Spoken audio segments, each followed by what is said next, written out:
Hadirin jamaah Jumat yang sama-sama mengharap ridha Allah. Tentu tiada kata yang paling indah saat ini kita ucapkan dan tidak henti-hentinya kita ucapkan, yaitu ucapan syukur alhamdulillahi rabbil alamin. Segala puji bagi Allah yang masih memperkenankan kita, memberikan umur yang panjang, sehat walafiat, terutama nikmat iman dan Islam, sehingga kita mampu melangkahkan dua kaki kita menuju tempat yang dimuliakan Allah untuk melaksanakan salah satu kewajiban kita, yaitu salat Jumat berjamaah. Mudah-mudahan semua rangkaian ibadah yang kita lakukan pada hari ini, khususnya baik ibadah mahdhah maupun ghair mahdhah, wajib ataupun sunnah, kiranya diterima oleh Allah Subhanahu wa taala. Salawat dan salam semoga selalu senantiasa tercurah limpahkan kepada baginda alam Habibanil Karim Rasulullah Muhammad sallallahu alaihi wasallam, juga kepada keluarganya, sahabatnya, tabi'it tabi'in lahum bi ihsanin ila yaumiddin, sampai kepada kita sebagai umatnya. Mudah-mudahan bukan hanya kita yang mengaku sebagai umat Nabi, tetapi Nabi pun mengakui kita sebagai umatnya, dan kelak kita termasuk umat yang mendapatkan syafaatul uzma di hari kiamat. Hadirin jamaah Jumat yang sama-sama mengharap ridha Allah, khatib berwasiat, wabil khusus pada diri khatib pribadi, umumnya kepada jamaah sekalian, untuk selalu senantiasa meningkatkan kualitas dan kuantitas keimanan dan ketakwaan kepada Allah Subhanahu wa taala dengan sebenar-benarnya takwa. Wala tamutunna illa wa antum muslimun. Allah tegaskan dalam Al-Qur'an, jangan sekali-kali kalian mati kecuali dalam keadaan muslim atau dalam keadaan berserah diri kepada Allah. Karena sesungguhnya tidak ada bekal yang paling baik melainkan takwa kepada Allah. Wa tazawwadu fa inna khairaz zadi taqwa. Berbekalah kalian, kata Allah, sesungguhnya tidak ada bekal yang paling baik melainkan takwa. Hingga pada akhirnya Allah tempatkan dalam syurganya yang mulia, uiddat lil muttaqin, surga melulung bagi orang-orang yang takwa. Hadirin jemaah Jumat yang sama-sama mengharap ridho Allah, disadari tidak disadari, kita hidup di dunia tidak selamanya, tidak abadi, sementara. Sering kita dengar kalimat dunia sementara, akhirat selamanya. Maknanya apa? Setelah kehidupan dunia ini ada akhirat, tapi sebelum akhirat ada pemisah daripada kehidupan dunia, yaitu kematian. Mati adalah sesuatu yang hak untuk manusia, siapapun dia, apapun jabatannya, sehatkah dia, sakitkah dia, kayakah dia, miskinkah dia, tuakah dia, mudakah dia, semua akan merasakan yang namanya kematian. Kullu nafsin za'iqatul maut. Setiap yang bernapas, setiap yang bernyawa pasti akan mengalami yang namanya kematian, dan tidak ada tawar-menawar urusan kematian.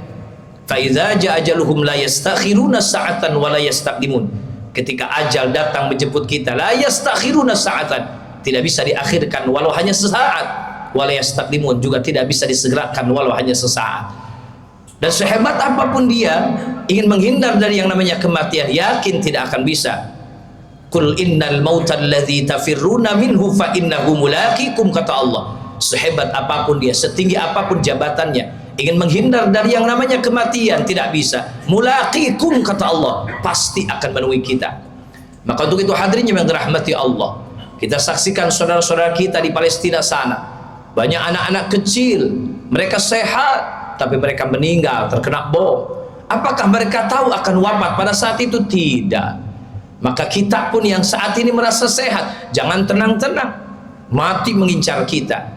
Maka hadirin yang dirahmati Allah Subhanahu wa taala, bagi orang yang beriman tidak akan takut mati, orang yang beriman tidak akan cari mati, tapi orang yang beriman cerdas, dia akan mempersiapkan menjelang kematiannya nanti. Ini yang paling terpenting. Lalu apa yang harus kita persiapkan? Faman kana yarju liqa'a rabbih falyamal amalan shalihah. Siapa yang hendak ingin berjumpa dengan Allah, bertemu dengan Allah di akhirat nanti dalam keadaan selamat, falyamal amalan shalihah, maka hendaklah perbanyak amal saleh.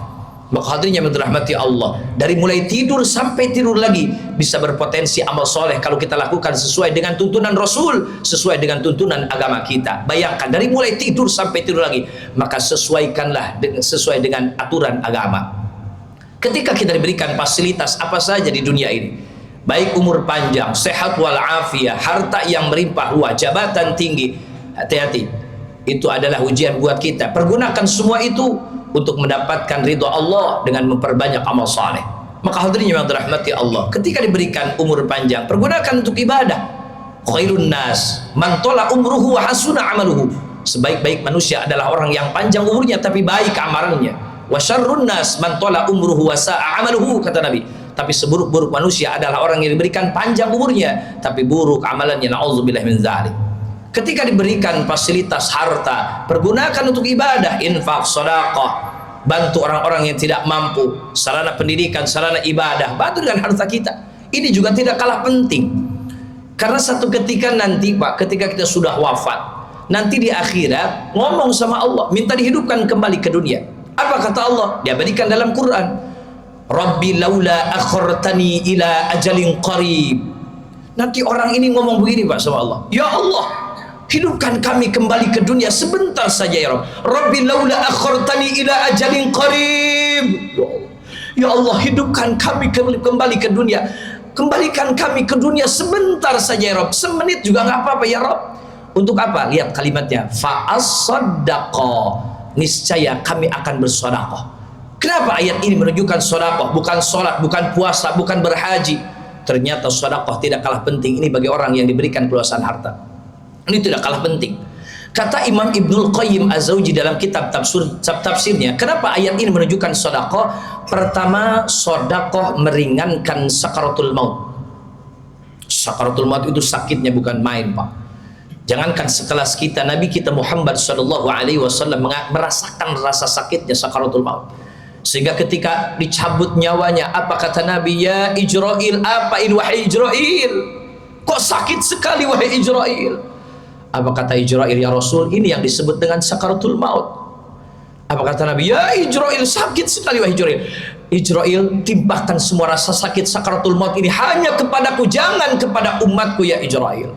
Ya Allah, Nabi ketika sakaratul maut yang diingat kita umatnya. Apa kata Nabi? Ya Ijrail, timbahkan semua rasa sakit sakaratul maut ini hanya kepadaku, jangan kepada umatku. Berarti sakaratul maut itu sakitnya bukan main, Pak. Maka sedekah meringankan sakaratul maut, kata Imam Ibnul Qayyim. Bukan menghilangkan, meringankan. Kemudian yang kedua, kata Imam Ibnul Qayyim, kenapa ayat ini menunjukkan sedekah? Lampu yang paling terang di alam kubur adalah sedekah, kata Imam Ibnul Qayyim. Kemudian yang ketiga, kata Imam Ibnul Qayyim, kenapa ayat ini menunjukkan sedekah? Yang ketiga, tanda diterima ibadah seseorang dilihat dari sedekah. Sering kita lihat dalam ayat aqimus shalah wa atuz zakah, aqimus shalah wa atuz zakah, aqimus shalah wa atuz zakah, selalu berdampingan dengan zakat. Zakat ini berkaitan dengan sosial. Maka tidak ada sejarahnya orang yang sholatnya baik, maka dia tidak mau mengeluarkan zakat, dia tidak mau infak, tidak mau sedekah. Kalau zakat saja tidak mau mengeluarkan, bagaimana dengan infak sedekah? Maka sedekah tanda diterima ibadah seseorang. Kemudian yang keempat, kata Imam Ibnul Qayyim, kenapa ayat ini menunjukkan sedekah? Lantaran harta, dua pertanyaan. Min aina tasabahu, dari mana kau dapatkan? Wa fima anfaqahu, kemana kau belanjakan? Hati-hati, harta ini beratnya bukan main. Maka dari mana kau dapatkan? Apakah dengan cara yang baik, dengan cara yang halal, yang thayyib? Setelah kita dapatkan harta itu dengan cara yang baik, apakah diinfakkan, disedekahkan, dipergunakan untuk hal-hal yang baik juga ataukah tidak? Maka ini akan dipertanyakan, dua pertanyaan untuk harta. Min aina tasabahu, dari mana kau dapatkan? Wa fima anfaqahu, kemana kau belanjakan, kata Nabi. Maka hadirin yang dirahmati Allah, sedekah tidak kalah penting daripada yang lainnya. Maka hadirin yang dirahmati Allah, ketika diberikan fasilitas harta, pergunakan untuk infak sedekah. Ketika diberikan fasilitas jabatan, apapun jabatannya, pergunakan untuk amal soleh. Bantu orang-orang yang tidak mampu, bantu orang-orang yang sedang kesulitan dengan jabatan kita, pergunakan dengan kebaikan. Insya Allah kita semua akan diberikan kebahagiaan fid dunya wal akhirah. Amin ya rabbal alamin. Ja'alanallahu wa iyyakum minal faizina.